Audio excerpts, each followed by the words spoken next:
Շատերի համար սա red flag է, իսկ ինձ համար անհասկանալի թե ինչու է սա red flag։ Ունենալ իրար location-ները, չեմ հասկանում ինչու է մարդկանց տենց trigger-ում տեսնել ուրա քո կողակիցը որտեղ ինչ վատ բան կա դրա մեջ։ Ունեմ երեխա, ես անհանգստանում եմ եւ պատրաստվում եմ իրան location դնել, երբ որ ինքը արդեն այն հասակում դառնա, որ ինքնուրույն տեղափոխվի, կգուբի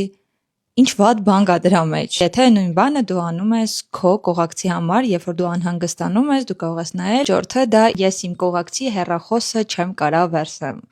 Դա ինչ է։ Ես օրինակ կարիք ունեմ պատասխանել նամակի կամ զանգել։ Իմ հեռախոսը չի, դա պետք է նստել է։ Ես չեմ կարող վերցնել կողակցիս հեռախոսը, որտեղ որ ինչ։ Դա անձնական տարածքն է, ես չեմ հասկանում այդ հասկացողություն տանիքում անձնական տարածք ըստ իս գոյություն չունի, ունի ձեր ընդհանուր գոյությունը, ընդհանուր որոշումներ, ընդհանուր կապական տարածքը ինձ թվում է սանհանգույցում է, երբ որ այդտեղ քեզ չպետք է խանգարի։ Եկեք ֆիքսենք, որ ամեն ինչ ունի իր սահմանները, եւ եթե ինչ-որ մի բան չափը անցնում է եւ պարանոիկ է դառնում, լավ չի, բայց նորմաների մեջ նման բան օգտագործելու համար էլ red flag, ես չեմ հասկանում ինչու։